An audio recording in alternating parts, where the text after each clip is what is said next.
If you're a Saquon Barkley owner, I have great news for you. Actually, I don't. I'm not going to sugarcoat it. It's looking pretty bad. But nonetheless, let's make it through the Saquon Barkley injury. Here are my waiver wire pickups for week 4 of fantasy football.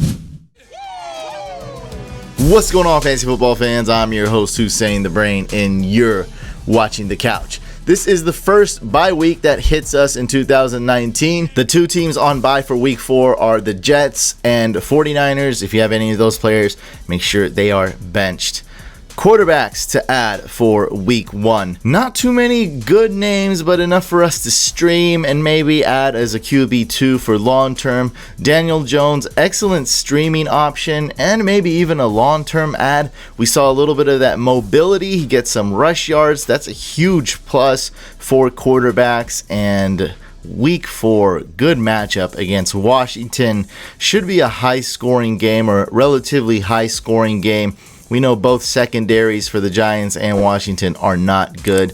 Then we have Jameis Winston. We dropped him, and now we add him back. Last week had a great matchup. I actually started him in one league. Lots of quarterbacks went off last week in week 3. And this week, he doesn't have the best matchup. We thought quarterbacks were super deep, and then boom, like 4 quarterbacks go down, and now they're a bit more scarce than we thought they would be. This video is sponsored by Monkey Knife Fight, where you can play daily fantasy props. They're super simple, easy, fun to play. My favorite contests on MKF are the over-under and touchdown dance, and we're going to be looking at the over-under today. Looking at some of our waiver wire pickup quarterbacks, actually, and I think this game here, Washington-New York Giants game, is going to be a bit high scoring, and I'm definitely going way over on both these quarterbacks, Case Keenum and Daniel Jones. And what do you guys think? I think this is an easy dub. Over 239.5 passing yards for Keenum, over 236.5 passing yards for Danny Dimes. And you can go ahead and head on over to monkeyknifefight.com or follow the link below in the description. When you deposit, use promo code COUCH. You'll get a 100% deposit match up to $50. And I'm having a special giveaway right now for anybody that deposits using my promo code COUCH on MKF and lives in the US, because I have to ship within the US, will get a free Couch Fam t-shirt. This offer is only for the next 24 hours. So let's say Wednesday midnight. That's the cutoff date. Wednesday midnight, no more. All you got to do is go to monkeyknifefight.com, deposit with promo code COUCH, and you'll get a free Couch Fam t-shirt as long as it's within the US. Just comment below your MKF username. We'll check to make sure that you actually did do it. No cheating, please, because we will check, and I'll send you a free Couch Fam t-shirt. Oh, also let me know the size and color you want, orange or black. Now back to the waivers. We have Jacoby Brissett, who I'd rank much higher, but T.Y. Hilton is questionable, uncertain to play this week. Case Keenum in that same game we were talking about going against the Giants, a good 1 week rental.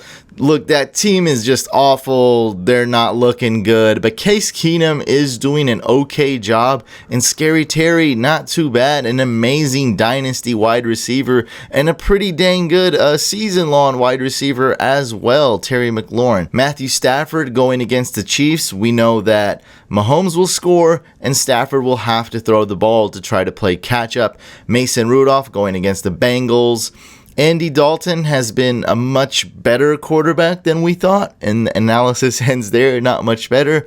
Marcus Mariota, terrible fantasy quarterback. I'd say he's not a franchise quarterback for the Titans, but this week could be a bit of a shootout. He has a sweet matchup against the Falcons. Falcons defense not that good. They're a bit banged up. They'll be at home. I'm sure the Falcons will score some points, and Mariota will have to throw the ball. Gardner Minshew, we're all fans of the Minshew, the mustache. I assume we're all fans of him, or at least we're intrigued by the memes. Not a great matchup, but I'm sure he'll do some things against the Broncos again. I guess pencil him down for 245 yards and 2 touchdowns, something like that. Teddy Bridgewater with Drew Brees out, and Kyle Allen going against the Texans. He's going to see a real defense this time, not like the Cardinals this past week. And Cam is out for, could be a long time. We do actually have some semi-decent pickups at running backs. Of course, Wayne Gallman, #1 waiver wire pickup period this week. And unless you're in some kind of weird 4-team league or maybe even an 8-team league, you should pretty much go out and try to add this guy. He is a running back. Not a lot of running backs out there. Saquon Barkley is going to miss several weeks. He's still getting looked at by other specialists and getting second opinions, so we'll probably have a better timetable when he's going to return, but it could be 4 weeks, it could be 6 weeks, it could be 8 weeks. Giants don't have a bye coming up anytime soon. It could be after their bye week, which is week 11. We saw a lot of turnovers and a ton of fumbles by the 49ers in week 3. They almost blew that game because of all these silly turnovers and fumbles, and that's why Tevin Coleman does get a boost. Out of all the 49er running backs, Shanahan trusts Tevin Coleman the most, and in this land of scarce running backs, Tevin Coleman is a must-add in every league. This is what's going to happen and what's been happening. Tevin Coleman was being a little bit undervalued because Breida was the #1 RB, and even though there's going to be a split, there's no doubt about it, it seemed like Coleman was kind of that RB1A and Breida was actually the RB1B that first week until Coleman got hurt. I think Coleman's going to go back to that role, and people will be dropping him even more in shallow leagues because the 49ers are on bye. Still, stash him, add him. He's a must-add in just about every league. And then we have Justin Jackson, who I'm hoping for a breakout game because I have him in one league. This is a great matchup. I mean, this could be the last and final week anyone would even consider starting Justin Jackson because Melvin Gordon is expected to come back soon, and Austin Eckler is an amazing running back. He's doing very well, but this game the Chargers should have an early lead, should be up by 2, 3, maybe 4 touchdowns, and then we'll get to see some Justin Jackson. On my last DFS video, I did have Tony Pollard as a dart. Only actually picked him in one lineup, but hey, that's proof. I do pick the players that I do have in those videos, and Tony Pollard actually went off, was an amazing cheap DFS play. And this week we can see the same thing with Justin Jackson. Even though he might get only 40% of the snaps, he has a great opportunity. Then we have Ronald Jones, and I think it's only a matter of time before Ronald Jones is the starting running back. Still, this situation is not to be trusted by any means because what's happening, I had Peyton Barber on last week's video, right? Oh, Peyton Barber is the pickup. Now I'm saying Ronald Jones, and I could flip-flop again, and we can, next week it can be a Peyton Barber game. So just a warning, it's a messy situation. I really do believe Ronald Jones is the better running back, and that was very obvious, and he should get a lot more run. He's definitely worth an add in most leagues. Then we have Darrell Williams. If Damian Williams and Shady McCoy are both hurt, we saw that Darrell Williams is far ahead on that running back totem pole over Darwin Thompson. Then we have Tony Pollard, good stash. Alexander Madison, great stash. If you have Dalvin Cook, please go get Madison off free agency or waivers if you haven't already. I preach this for over a month. Get Alexander Madison.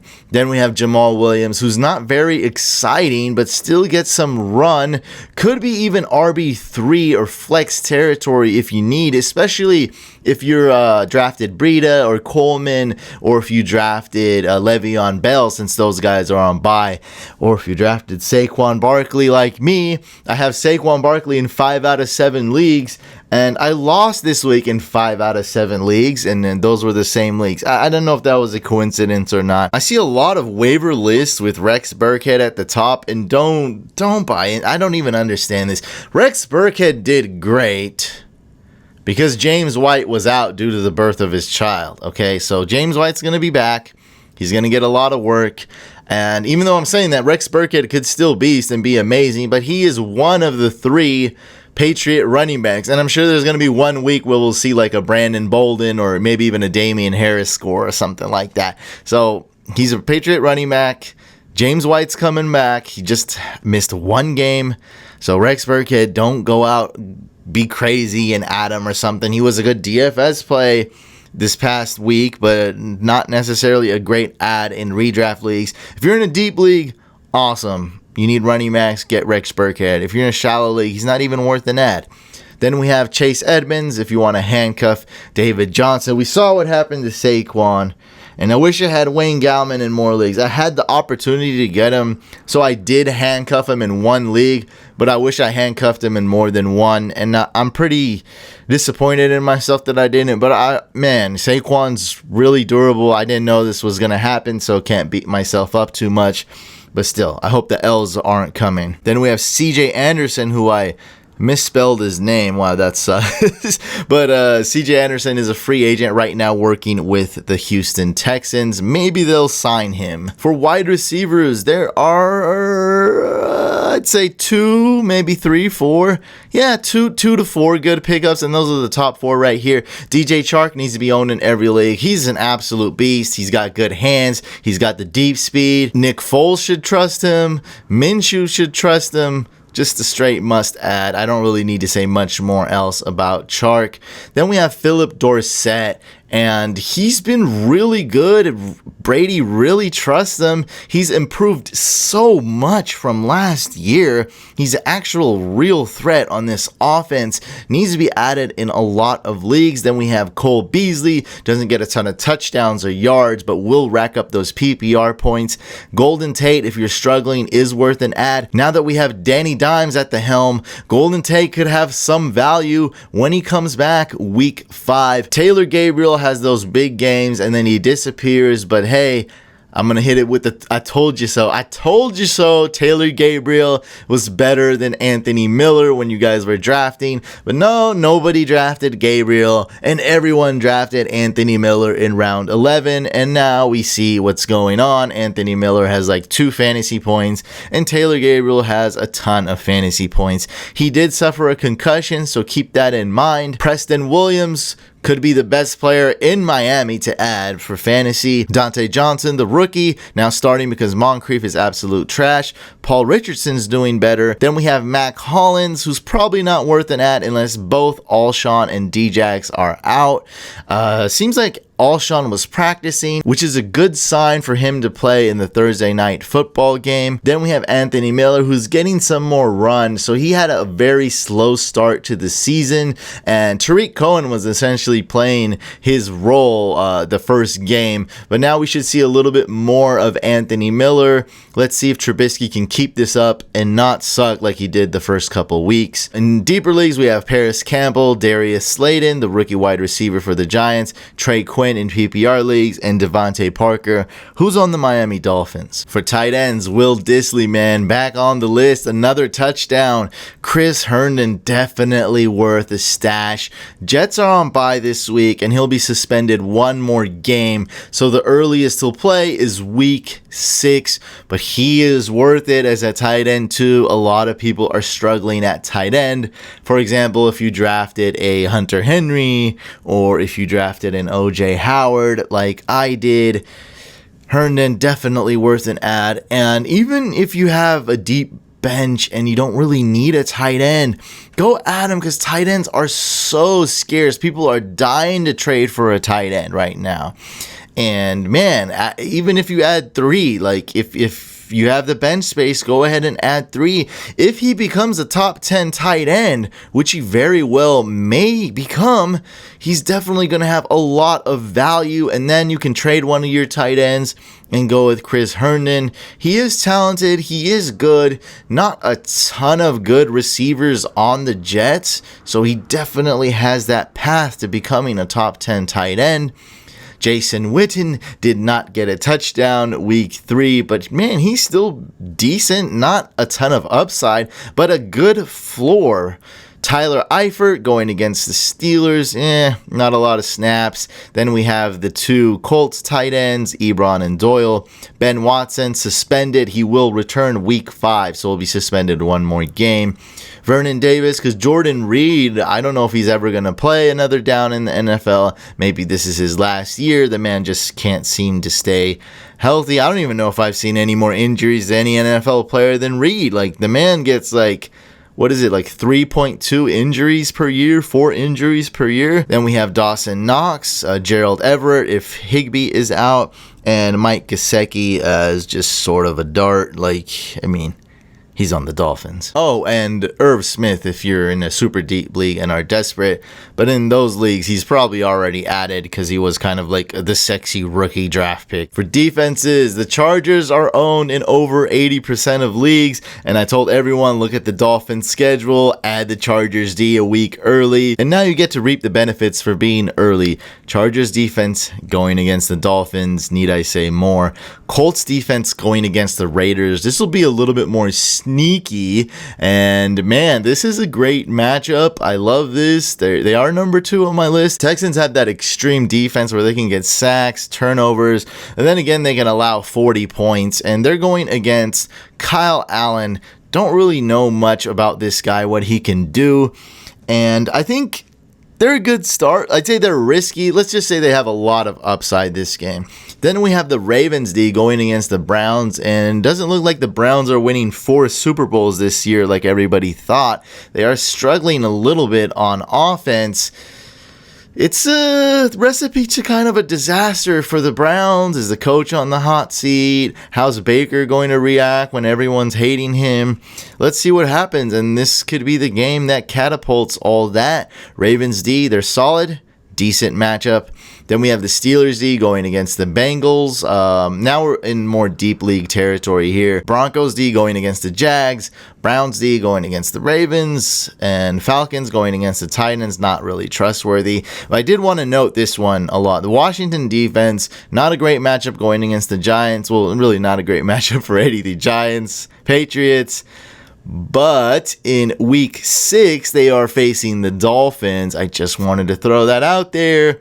Any defense going against the Dolphins is good. Now, you're not going to really consider picking up Washington unless you're in a special league that's at least 16 team or maybe a 20 team and you have a lot of bench space. So I just want to throw that out there. So maybe not even pick him up this week, but maybe next week get him on free agency, right? Washington, look at this. Washington week 5 going against the Patriots.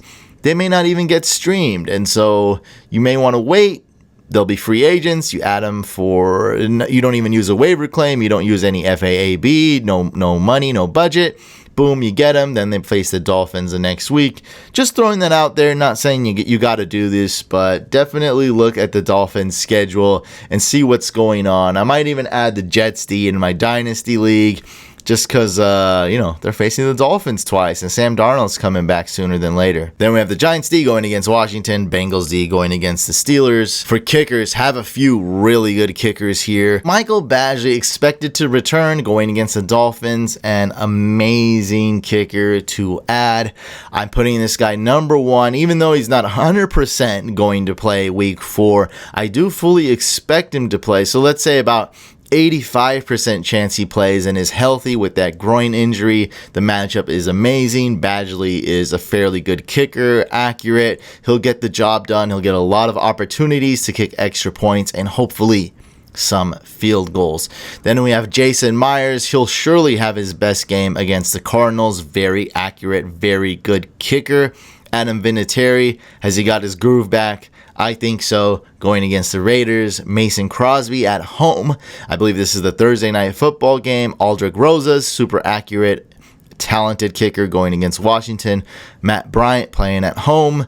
Matt Prater going against the Chiefs. He'll have a few opportunities. And Dustin Hopkins going against the Giants. Make sure you guys head on over to monkeyknifefight.com or follow the link below in the description. Use promo code COUCH to get a 100% deposit match up to $50. Also, comment below your MKF username and I will give you a free CouchFam t-shirt, shipping within the US only. Of course, guys, make sure you subscribe to this YouTube channel. Just hit that couch icon over there in the corner. We also have a second YouTube channel. Make sure you subscribe to that one as well, Fantasy Couch Podcast. Hit this video with a thumbs up if you enjoyed it.